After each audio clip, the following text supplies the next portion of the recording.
Olá, bom dia. Vamos iniciar nossa aula hoje falando sobre os átomos e elementos químicos, ou seja, uma breve introdução sobre química. Basicamente, não vamos ficar somente na parte teórica, né? Já que química precisaria de algo mais prático para fixar, mas como isso não é possível no momento, devido às aulas estarem sendo online, vamos falar mais da parte teórica, né? Principalmente aquela envolvendo a história dos modelos atômicos, ou seja, como foi descoberto, né? Quem foram as pessoas que iniciaram os trabalhos aí nesse campo da descoberta, né, dos modelos atômicos.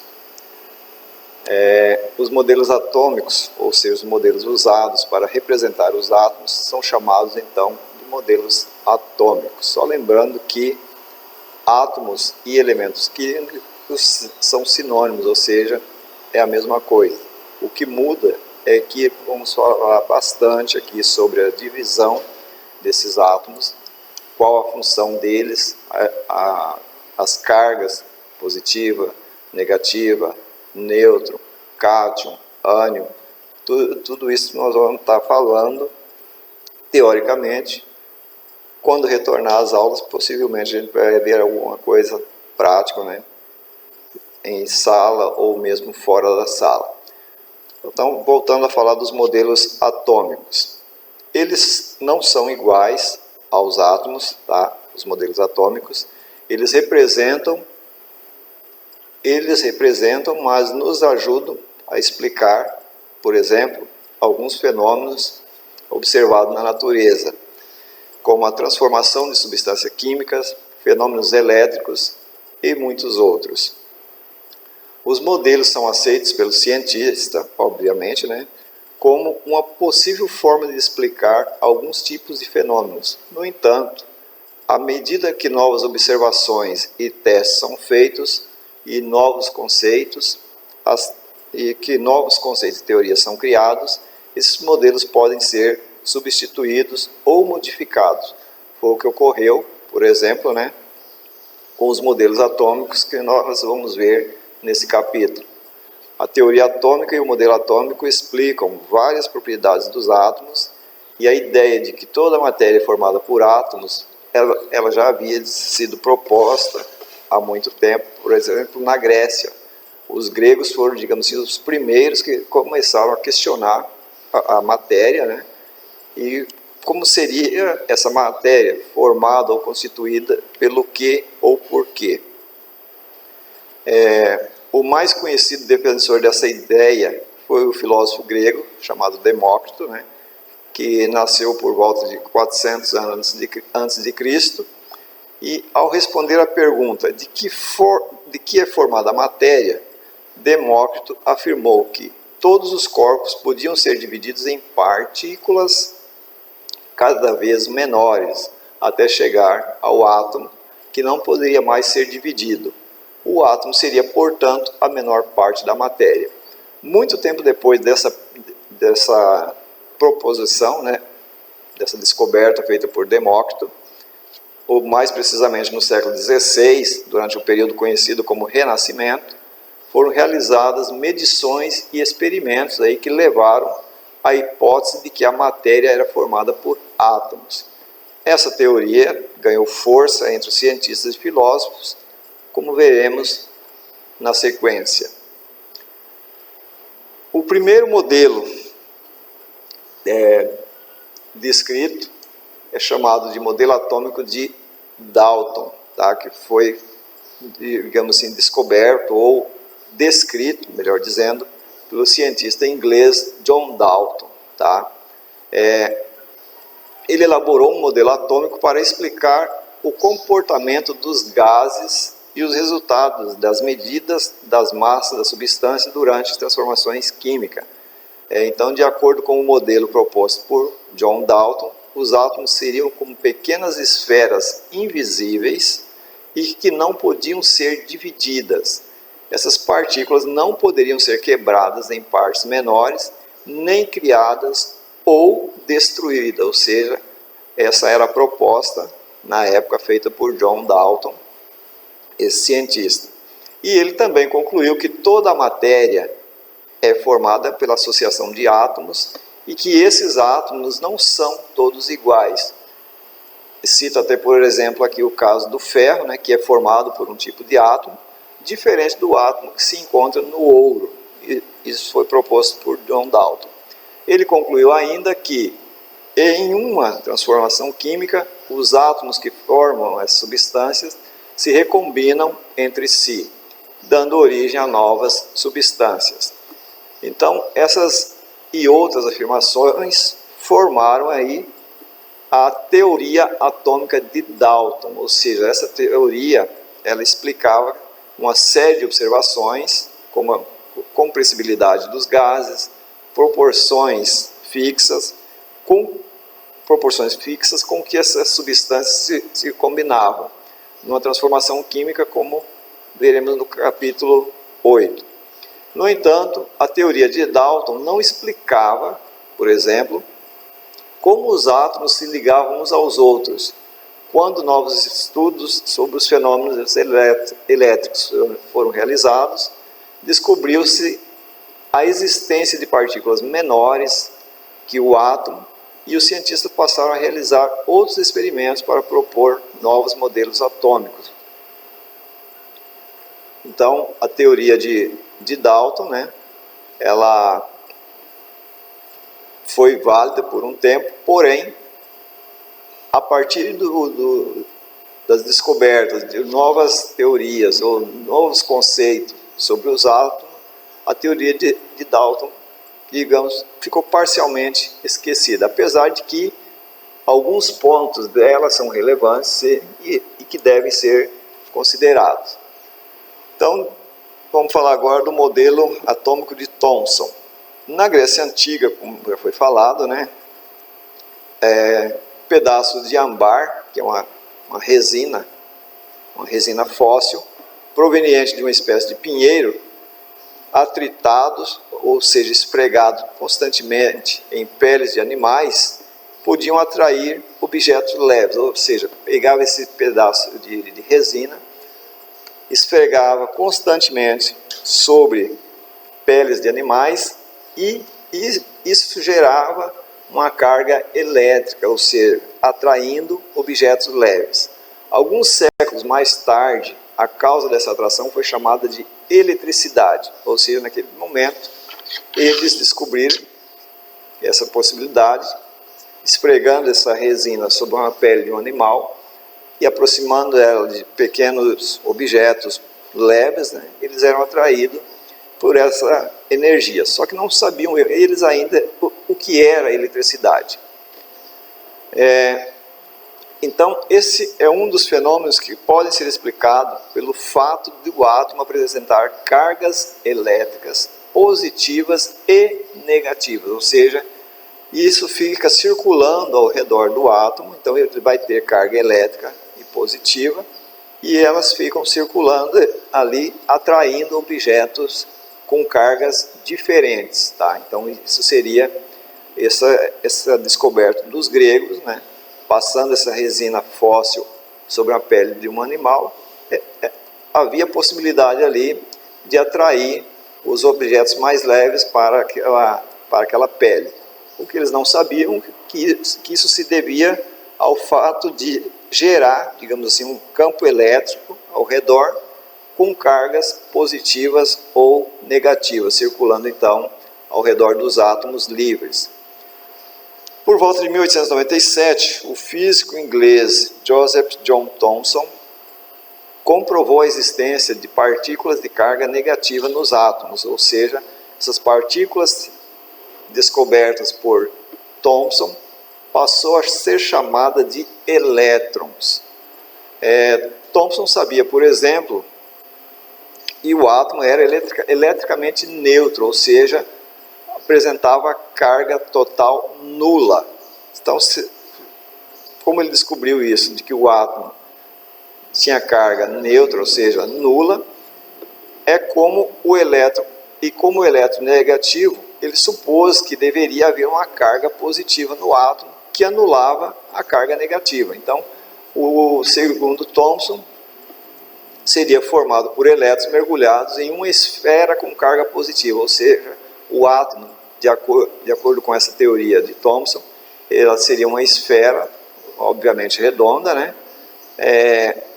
Os átomos não seriam indivisíveis, como supôs Dalton na teoria dele, né?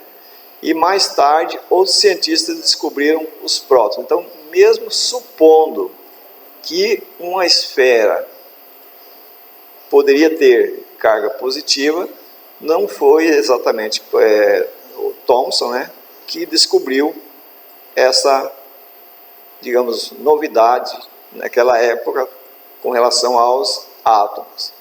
Então, a partir da descoberta dos prótons, né, que são partículas com carga positiva, naquela época, eles achavam que os prótons e os elétrons estavam espalhados pelo átomo, mas, novamente, novos experimentos, né, levaram os cientistas a mudar de ideia e a reformular o modelo proposto aí por Thomson.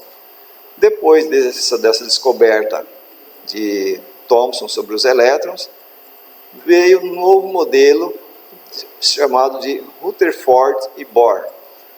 Esses novos modelos propostos por esses dois cientistas verificavam que alguns átomos emitiam partículas naturalmente, e esse fenômeno foi chamado de radioatividade, ou seja, eles descobriram que os átomos emitiam, digamos, essa radiação, e isso permitiu a realização de uma série de experimentos que levou à construção do modelo que foi realizado pelo cientista neozelandês, né, Ernest Rutherford e colaboradores. O experimento consistia, por exemplo, no bombardeamento de partículas com carga elétrica positiva em uma finíssima folha de ouro, tá? Com cerca de 0,001 milímetro de espessura.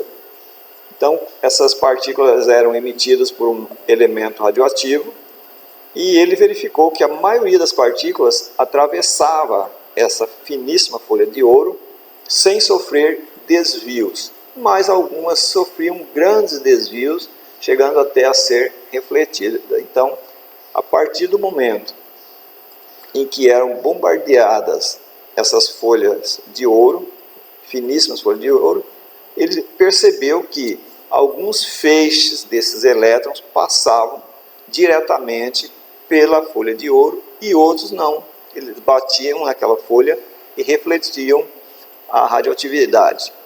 Bom, a que conclusão Rutherford chegou? O que poderia causar esses desvios? Rutherford concluiu que havia espaços dentro do átomo e mostrou que, ao contrário do que se pensava, as cargas positivas não estavam espalhadas por todo o átomo, mas concentradas em uma região que ele chamou de núcleo. Então, aquela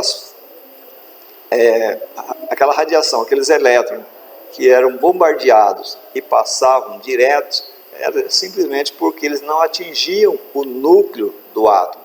Aqueles que batiam no núcleo retornavam e refletiam de volta a radioatividade, conforme mostra na imagem aqui. Não sei se dá para ver direito, mas ela ilustra exatamente isso. A folha de ouro, localizado aqui, sendo bombardeada, ilustrando a passagem de alguns elétrons de um lado para o outro constantemente, enquanto que outros batiam na folhinha de ouro aqui e acabavam refletindo, ou seja, desviavam no núcleo, né, e voltavam e desviavam a trajetória dela. As partículas desviadas da sua trajetória eram aquelas que se chocavam contra o núcleo ou que passavam próximo dele. Então, com base nisso aí, Rutherford, né, e os colaboradores acabaram descobrindo então mais uma característica do átomo, que seria a presença desse núcleo maciço dentro do átomo. Baseado então nos resultados dos experimentos, Rutherford propôs um modelo de átomo com duas regiões, o núcleo, região central, onde ficam os prótons com carga positiva, e a eletrosfera, onde circulam os elétrons, a região mais externa. Com os elétrons de carga negativa girando ao redor do núcleo, nesse modelo proposto por Rutherford, então quase toda a massa do átomo ficaria concentrada no núcleo, que teria um volume muito menor, certo, do que o volume total do átomo. A partir dessa observação de Rutherford, de que o átomo apresentava ali um núcleo com carga positiva, ou seja, contendo prótons, e que os elétrons circulavam ao redor desse átomo, e que isso fazia com que a carga elétrica negativa circulando constantemente próximo ao núcleo era devido ao fato dessa, digamos, carga positiva, ou seja, dos prótons que estavam ali presentes dentro desse átomo, ou seja, no núcleo. Então, os átomos não são exatamente esferas, como propôs Dalton. Mas se imaginarmos os átomos como pequenas esferas, seu diâmetro estaria, por exemplo, entre cerca de 50 milhões e 10 milhões de vezes menor do que 1 milímetro, ou seja, algo impossível de ser visualizado. Tá? Então, se você pegar 1 milímetro, que é um risquinho daquele que existe em 1 metro, uma fita métrica, né? E dividir aquilo ali por 50 milhões, ou seja, 10 milhões de vezes, seria o equivalente ao tamanho de um átomo proposto aí por Rutherford. Aqui nós temos uma ilustração indicando o núcleo de um átomo, né, onde possivelmente estão os prótons com carga positiva e ao redor tem-se aqui os elétrons com carga negativa. Então esse seria o modelo atômico, né, proposto aí por Rutherford. Em 1913, esse modelo foi aprimorado então por outro cientista, um dinamarquês chamado Niels Bohr, que ficou conhecido então por o modelo de Bohr. Esse modelo proposto por Bohr, ele propôs que o elétron só pode se mover ao redor do núcleo em trajetórias circulares, ou seja, depois de descobrir que o átomo em si possui um núcleo com carga positiva, Niels Bohr chegou à conclusão de que esses elétrons circulavam ao redor desse núcleo, tá? Por apresentarem ali cargas negativas. Então, o elétron pode passar de um nível mais baixo para um outro mais alto quando absorve a energia externa, ou seja, circulando rapidamente por camadas, como nós vamos ver daqui a pouco. E esses elétrons, eles se distanciavam ou se aproximavam do núcleo, dependendo muito aí da quantidade de energia próximo ao núcleo. Então, quando isso ocorre, o elétron emite energia na forma de radiação ou eletromagnética, aliás, na forma de radiação eletromagnética, ou seja, luz visível ou ultravioleta, que nós conhecemos hoje. Então, a luz ultravioleta nada mais é do que uma radiação eletromagnética que é emitida justamente devido a essa velocidade desses elétrons circulando ao redor do núcleo que contém os prótons ali com carga positiva. Aqui tem uma imagem, creio que dá para visualizar, indicando o núcleo no centro, de vermelho. Ao redor, esses pontinhos menores seriam os elétrons circulando. Quanto mais distante do núcleo, maior a velocidade com que ele vai se deslocando, ou seja, se movimentando aqui. Em 1932, outro cientista inglês, James Chadwick, descobriu outra partícula que foi chamada de nêutron. Então, esse cientista descobriu o nêutron, né? E essa partícula não apresenta carga elétrica e está localizada junto com os prótons, ou seja, no núcleo do átomo. Nós temos então os prótons e nêutrons, sendo que os nêutrons têm carga nula, ou seja, sem carga elétrica.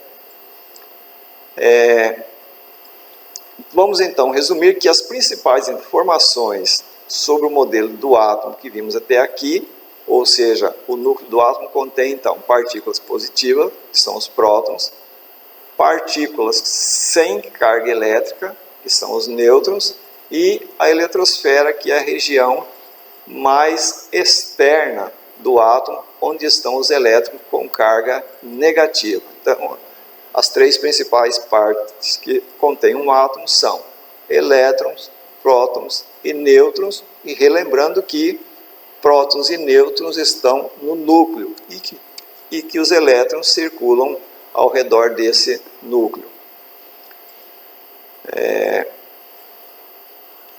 Aqui nós temos os modelos, né, que foram estudados, né, que foram descritos.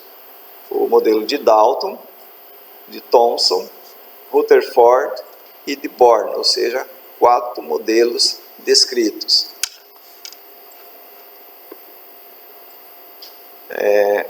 Agora nós vamos falar de íons, ou seja, ânions e cátions. Em um átomo neutro, por exemplo, o número de elétrons é igual, tá, ao número de prótons. Por quê? Se o nêutron não apresenta carga, obviamente, estando junto, localizado no núcleo do átomo, as cargas deles têm que ser iguais, tá? E suas cargas elétricas têm o mesmo valor, então se aplica a mesma quantidade para os prótons e nêutron, né? A mesma quantidade de carga elétrica, apenas com sinais contrários. Se você indica o prótons com sinal de mais, positivo, obviamente o nêutron você tem que indicar com sinal negativo, ou seja, sinal de menos. Portanto, em um átomo nêutron, a carga elétrica total vai ser zero, sempre, tá? Em certas situações, o átomo pode ganhar ou perder elétrons, deixando de ser nêutron. Nesse caso, passa a ser chamado íon. Então, sempre que se falar de íons, deve-se observar essa característica. Se o átomo pode ganhar ou perder elétrons, se ele perdeu ou ganhou, é chamado de íons. Porém, se for ânions, serão negativos. E se for cátion, será positivo, conforme nós vamos ver na sequência aqui.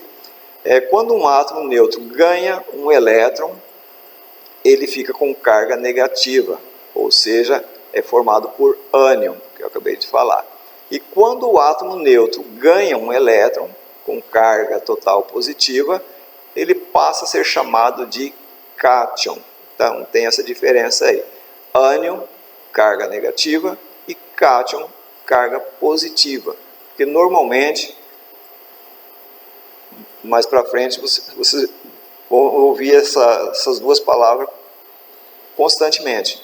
O elemento X com cátion ou com ânion, então você já sabe que ânion é negativo e cátion é positivo ou neutro, no caso sem carga, né? Devido a essas características, foram propostos vários modelos de átomos, né, indicando os elétrons circulando ao redor do núcleo. E como foi dito, tanto prótons e nêutrons estão localizados no núcleo. Essas descobertas foram, digamos assim, interessantes para determinar as camadas, ou seja, em quantas camadas tem o núcleo, dependendo do elemento químico, ou seja, do átomo, tá? Então, a partir da descoberta aí das tabelas periódicas, foi classificado os átomos ou elementos químicos, indicando quantas camadas cada um desses elementos químicos apresentam, tá? Aqui nós temos a indicação, né?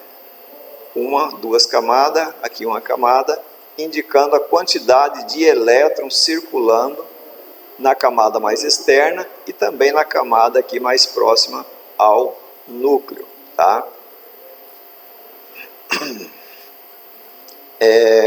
Essa ilustração aqui, nós temos a indicação de que no núcleo tem 3 elétrons, no núcleo nós temos 3 prótons, tá? E 3 elétrons circulando livremente aqui, ó. Tem um aqui mais um, 2, 3. Essa mesma ilustração acontece aqui, e quanto mais próximo do núcleo ele vai chegando, ele vai diminuindo a quantidade de elétrons, ou seja, isso indica, por exemplo, o número atômico de um elemento químico, que no caso aqui tem 2 elétrons e é conhecido como lítio, tá? Na tabela periódica isso fica mais evidente, é mais fácil você identificar, porque lá vai aparecer o símbolo do elemento, Li para lítio, né?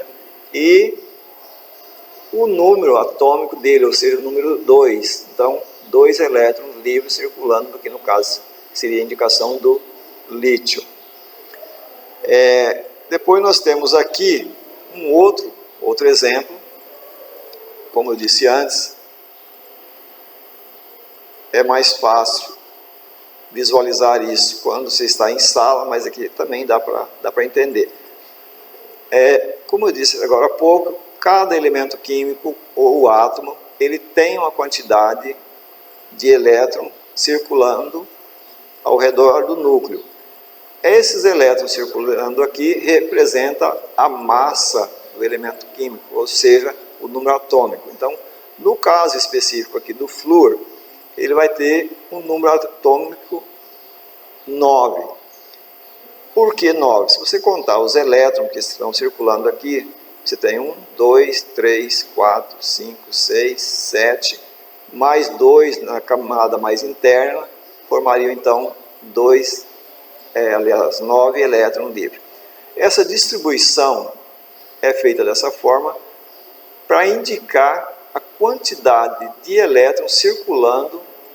Quanto mais externo for a camada, mais distante ela vai ficar do núcleo e vai aumentando aqui a velocidade ao redor do núcleo, tá?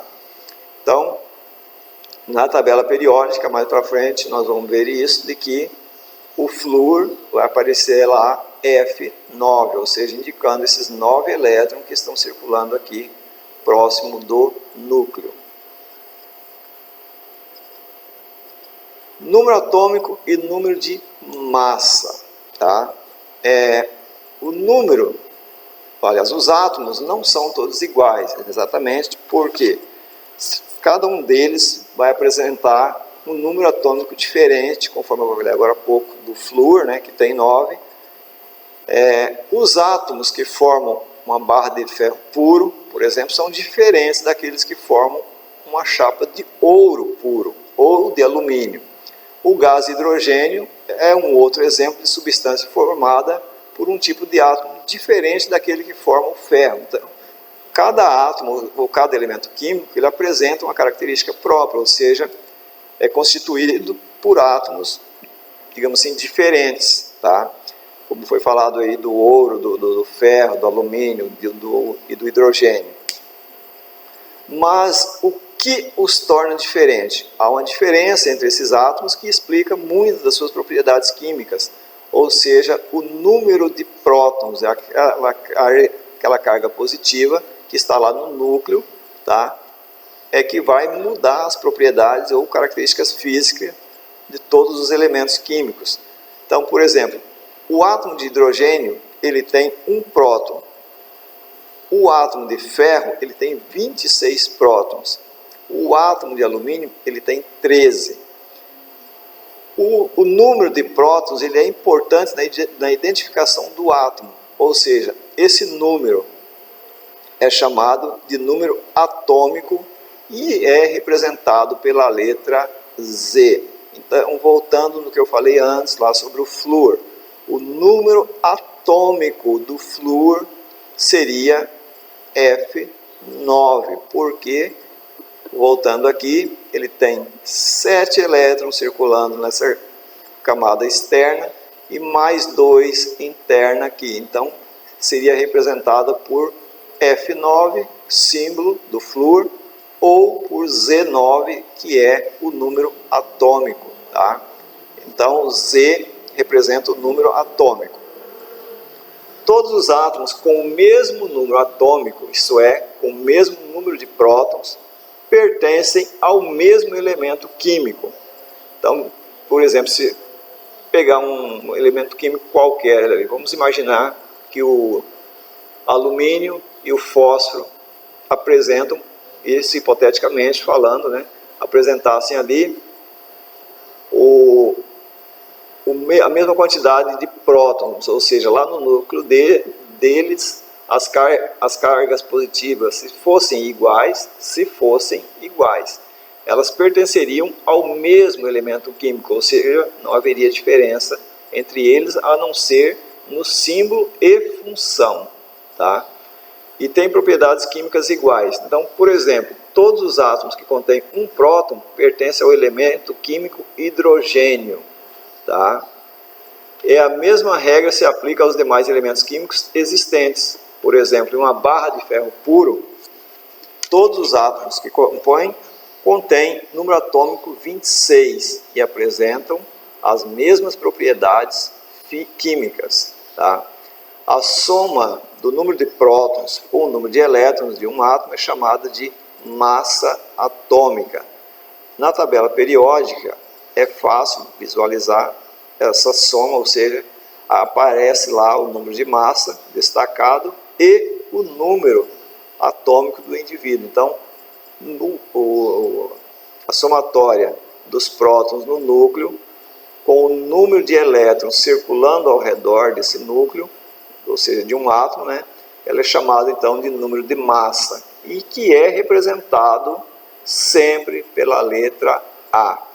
Então, em qualquer situação que estiver falando de elementos químicos e aparecer lá A igual a 26, A igual a 13, se refere à massa do elemento químico. Então, por exemplo, do ferro, né, A26 seria a massa atômica do ferro, A13 do alumínio, e assim sucessivamente.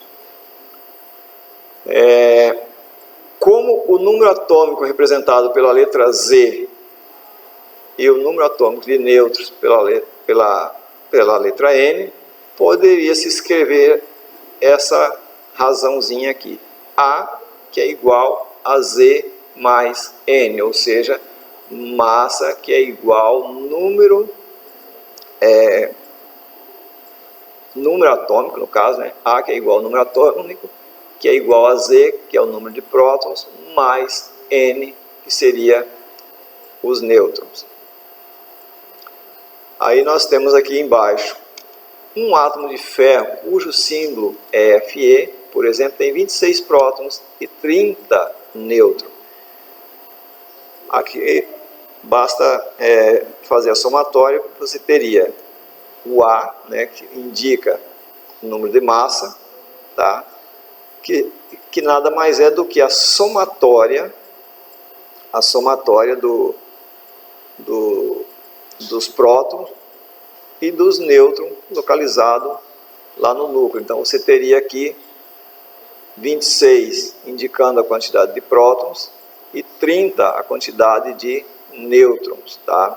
Já que prótons e nêutrons ele apresenta sempre a mesma quantidade, conforme foi falado lá no início. Então, 26 mais 30 daria 56. Logo, a massa desse elemento químico, no caso aqui o ferro, ela vai ser igual a 56. Porém, se fosse para fazer a distribuição desses elétrons circulando ao redor desse núcleo, deveríamos pegar a apenas o número 26, tá? Que seria a indicação aqui do número atômico dele, e não do número de massa, tá? Tem essa diferençazinha aí. A organização dos elétrons no átomo. Para facilitar essa compreensão e estudo desses elementos químicos, foi criada uma tabelinha, né, que é chamada de camada de elétrons, né, ou camada eletrônica, onde ficam distribuídos todos os elementos químicos existentes em uma tabela periódica, de acordo com as camadas onde eles se encontram. Então nós temos aqui, na primeira camada, K igual a 2, L igual a 8, M igual a 18, N 32, O 32, P 18 e Q 8. Bem, como nós temos uma tabela periódica que tem 118 átomos ou elementos químicos e que estão distribuídos por camadas, se somar todos esses números aqui, estaria distribuindo todos os elementos químicos, ou seja, 118 elementos químicos distribuídos numa tabela periódica, que nós vamos ver mais para frente, que contém períodos e camadas, né, onde cada elemento químico vai aparecer numa camada correspondente e num determinado período também. Assim como as famílias, nós vamos falar mais para frente também, tudo isso em função da distribuição desses elementos químicos através dessas camadas aqui. Então, todos eles estão aqui dentro, são 118. Na tabela periódica, eles aparecem separados justamente pelo que eu falei agora há pouco. Ele tem o período onde ele está localizado, ele tem a família e as camadas correspondentes a cada um deles. Vamos ver o que mais aqui que precisamos ver. Aqui, esse aqui também já foi. Número de elétrons. Bom, nós temos aqui os elementos químicos. Vamos fazer uma pausa por hoje. Na próxima aula a gente retorna a partir dos elementos químicos. As atividades relacionadas ao que nós estudamos hoje serão apresentadas para vocês através dos meios eletrônicos, como já foi dito em outras aulas. Todos aí um bom final de semana, né? E a gente retorna na próxima semana